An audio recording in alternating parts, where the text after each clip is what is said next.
I'm standing outside the main train station in Davos, Switzerland. I just got off the train and it was packed like rush hour.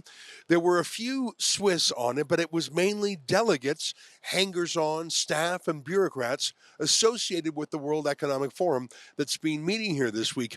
And I was watching them on the train, as you do when you have nothing else to do.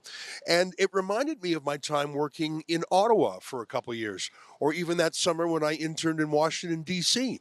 There are some masters of the universe here at Davos, billionaires and oligarchs. I've named some of them in previous shows, the Bill Gates of the world, the Soroses of the world. But for every one of those, there's got to be 100 busy bees buzzing away, just doing the paperwork and the red tape and the hanging on of any large bureaucracy. It was sort of interesting. And of course, there's people trying to make a mark. On the train, I overheard one fella say he's coming in from Zurich, but he's got this great new website for investors, and he wants to meet some investor here, and hopefully he'll make some money. So there are some entrepreneurs embedded in this place. There's a lot of bureaucrats who are not particularly ideologically motivated, but the people who make the decisions, the people who are truly powerful here, or perhaps more accurately, truly influential, are ideologues on a mission. And I want to take a minute today before we show you some of our other journalism to explain why we're here. And I was saying to my colleagues as we were driving around the Swiss Alps looking for private jet landing strips the other day, I was saying the first time I ever heard of the World Economic Forum was reading the Canadian columnist and editor Terry Corcoran, who used to write about it every year in the pages of the Financial Post. And he was railing against it probably 20 years ago. And I love Terry very much. I had the pleasure of working with him when I joined the National Post in the 90s.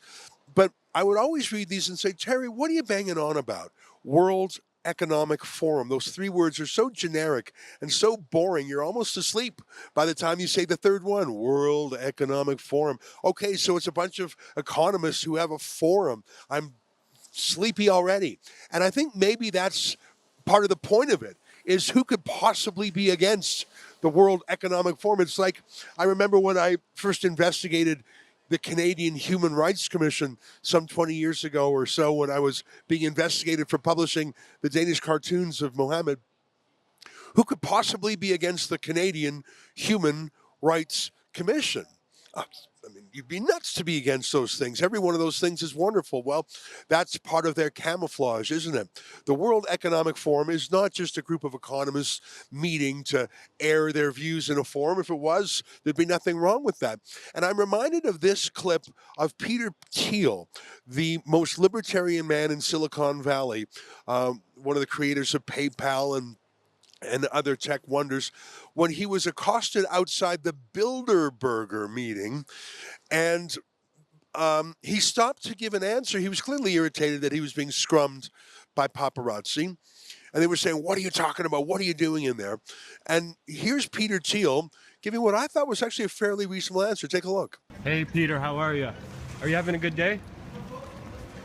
How's everything at Bilderberg? It's good. Can you tell us about your libertarian values and beliefs? I was really curious if it's able to be somehow conjoined with some of the people you're meeting with, because there seems to kind of be a conflict with that.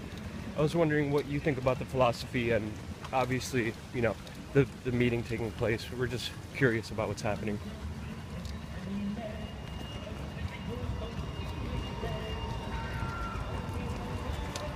I'll leave it at. Let me just leave it at one statement, and then that's it. Okay. Okay. Yeah. I believe that it's always important to exchange views with people, no matter what their perspectives are. I believe that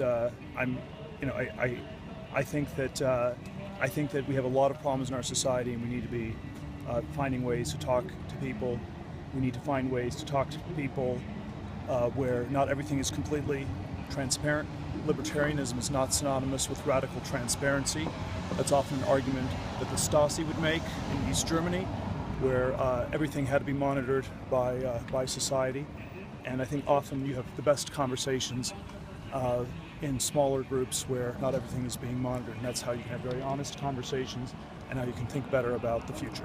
I think Peter Thiel, besides being an entrepreneur and investor, is a genuine thinker. He's a kind of public intellectual. And he would say, I want to meet with the world's most interesting people.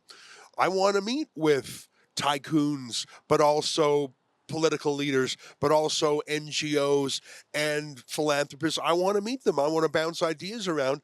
I truly want to go to a World Economic Forum. Now, I don't think Peter Thiel goes to the World Economic Forum, but there's an argument for why anyone should be able to meet and talk with anyone. And who should say you can't? And if they want to have a private conversation because they can be more candid, well, that makes sense too.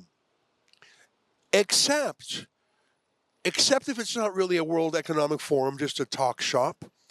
Except if it's actually a kind of second government, a secret government, a shadow government.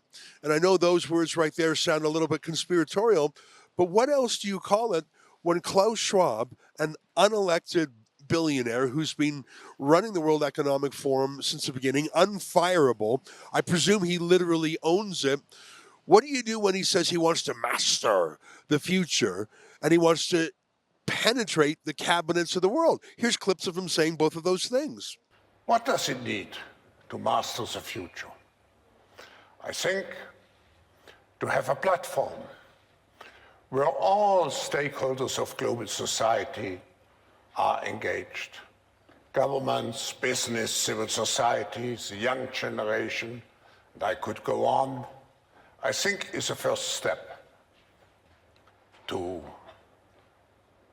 meet all the challenges.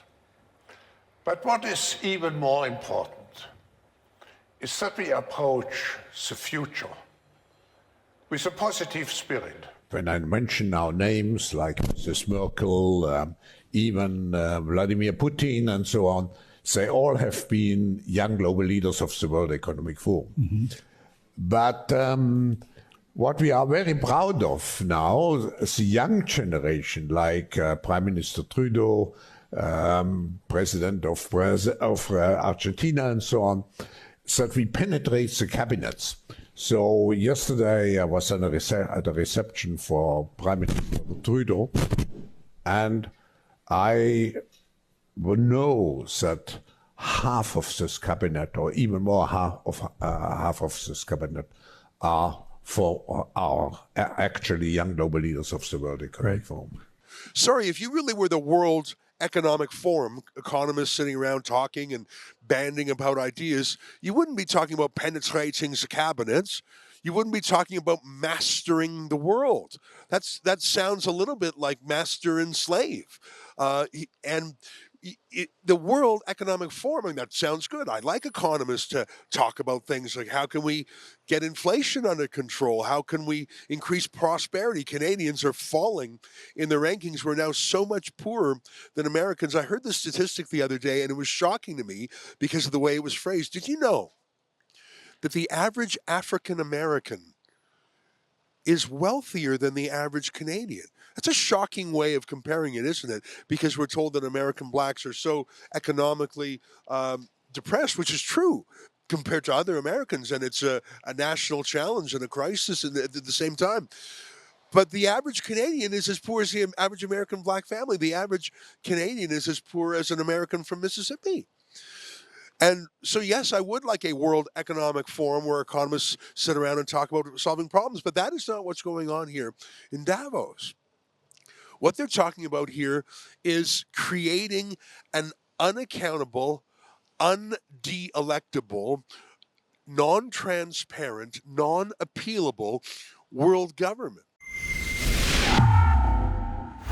That's an excerpt from my show every night. It's called The Ezra Levant Show. That's me, Ezra Levant. You can see the whole thing behind our paywall. Well, there's a lot of goodies behind there. I do a show every weeknight. My friends Sheila Gunn Reid and David Menzies and Nat and Kat have their shows too. You get a ton of content for just $8 a month.